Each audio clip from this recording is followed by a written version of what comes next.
research efforts to discover new antibiotics have stalled. In the post-World War II period following Alexander Fleming's breakthrough discovery of penicillin, new antibiotics were discovered and developed at a breathtaking pace. The golden age of antibiotic discovery peaked in the 1950s, and during this period, the pharmaceutical industry was the engine of innovation. But then, discoveries started dropping drastically from the 1980s onward, with no new antibiotics being produced in nearly 3 decades. Government, industry, and medical communities all agree that in the face of this mounting crisis, efforts to revive and improve the likelihood of successful drug discovery is essential. Enter Acurx Pharmaceuticals. They are a biopharmaceutical company focused on developing new antibiotics for difficult-to-treat infections such as MRSA, VRE, and DRSP. We face new threats every day, big and small. Acurx Pharma is on the front lines of health using technology to help us treat tomorrow's infections today. Acurx Pharmaceuticals.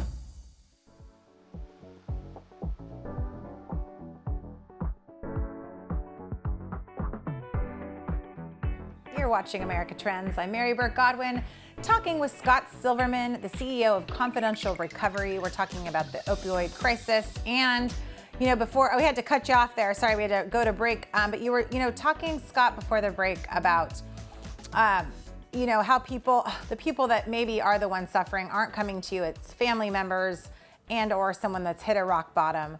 I feel like I'm always wanting and looking for new ways to make, like you said, lessen the stigma of getting help. And, I know that the name of alcoholic or addict is changed to now substance use disorder or substance use, or what is it? Substance use disorder.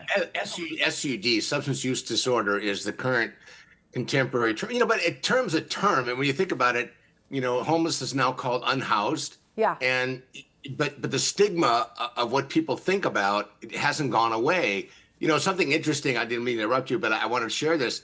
There was a big article about how the large investment firms like Goldman Sachs, who over the last 10 years was putting a lot of money into the treatment world, and they've all decided now that it's not a good investment. The ROI isn't there anymore. So we're seeing this huge spike in consumption and overdosing, and people using and self-medicating, and behavioral health and mental health issues. And now the industry is going to be going through potentially an implosion because the investment group who have been putting money to help organizations expand, not that they were necessarily doing a better job because they got bigger dollars, but that's going to put a real issue in front of all of us.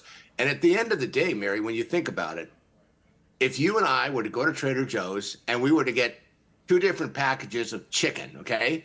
And we're sitting at the counter at home and you invited me over, I invited you over for dinner. We open it up and one of them smells, we would throw it out or we'd take it back to Trader Joe's. Mm-hmm. But for some reason, people, to your point of frustration, will put a pill that they got from a friend and they know that there is fentanyl. The DEA, the secret lab, just came out with the information saying 99% of the drugs that they're finding and their busts and their seizures, 99% have something in it and a higher level of fentanyl.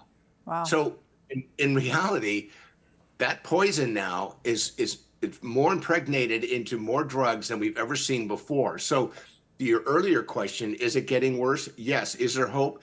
Yes, because no one's tying people down and handcuffing them and putting a pill in their mouth. Mm-hmm. You get to make the choice. Yeah. Your loved one gets to make the choice. You can't make them make that choice if they're by themselves with friends. But at the end of the day, the person who's putting that pill in their body can make a choice. And that's where I think we need to really find ways to promote that, kind of like what we did with COVID, what happened with HIV, what we did with tobacco. Mm-hmm. Those are the kind of campaigns that have to become as important in the news every day, just like we're hearing about the weather, because that's the hope part. It's not that hard to get education and prevention out there, but somebody's got to take a leadership role. And right now, government's not doing it locally, statewide, or federally.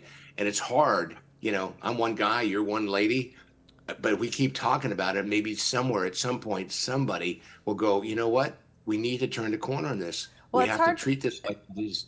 It's hard to tell kids not to do things. It's hard to tell 20-year-olds not to party. And, I think on a previous segment, we talked about this the recreational partying, the recreational drug use, oh, do a little cocaine here and there, whatever people may have done in the past.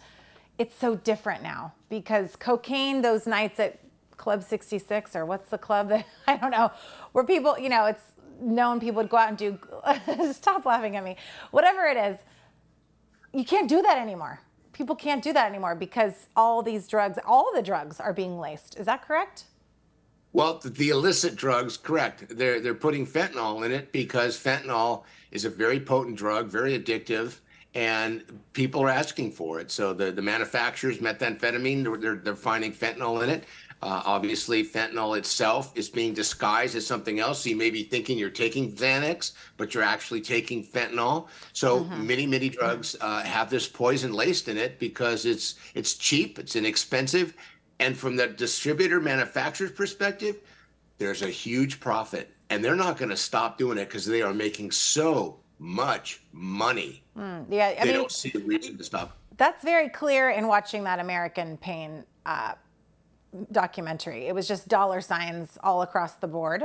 And like you said, even after he got out of prison, it was more dollar signs because now he's got a felony on his record. He's not getting a legitimate job that pays him very much money and allows him to have the yachts and the boats and the lifestyle. I don't think he actually had a legitimate job. And the thing that's interesting now, coming out of prison, he's got this huge new set of rules he can work by that he didn't have before, and probably a whole new network of individuals who have lived experience on the inside, who coached him through stuff, and he has new contacts. So he'll probably be bigger and better at it. And now that he's got a felony, he'll be even more clandestine around it. But of course, on the other hand, he's also going to be a target for law enforcement to keep an eye on because he's bragging now publicly, well, I may go back into the healthcare arena. Right. Well, I hope he gets more time, to be honest. But I want to talk about quickly, too, you mentioned the article I sent you about women and alcohol, and the usage has gone up, and women are more susceptible to alcohol-related brain damage and heart disease than men. And, I remember about 15 years ago, maybe, give or take, there was a study that came out that said red wine was good for you, 1 glass and whatever. But now it's saying no amount of alcohol is good for you. We got to wrap up here, but what do you think about that? And is that going to help this, alcohol usage in our country? People that are predisposed, I don't think it's going to change. And I think that, women who have historically been, I think, the real powerhouse in the family, when their children grow up and they become empty nesters, that's a major contributor to, a lifestyle change if they haven't got other things that they're working on. And I think it's going to unfortunately impact more and more people. So we need to keep talking about it. And I appreciate the opportunity to do that. I love having you on the show, Scott. Thank you so much for being here. Scott Silverman, Confidential Recovery. And we will see you tomorrow night again here at America Trends on BizTV.com. Have a great night.